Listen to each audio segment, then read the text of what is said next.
Baba na kalon që 16 vite e s'ka vetë kur. Ka ik jashtë, a lejot me ndru mbjemrin me basi të nanës. Na duhet me këshyrë ku është dami dhe dobia i çdo veprimit tonë. Edhe nëse ndron mbjemrin, çka? Parimisht në Islam nuk lejohet me ndru mbjemrin edhe me marrë mbjemrin e nanës. Ta kem këto parasysh përveç atyre dove që po thojnë pse mos me pas mbjemrin e nanës, pse me pas babas.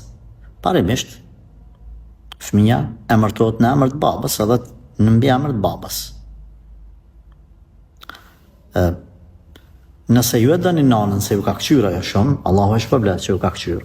Atër themi, bani vepra tjera të cilat kanë kuptim edhe kanë argumente në Islam që i bëjnë dobi nanës juj.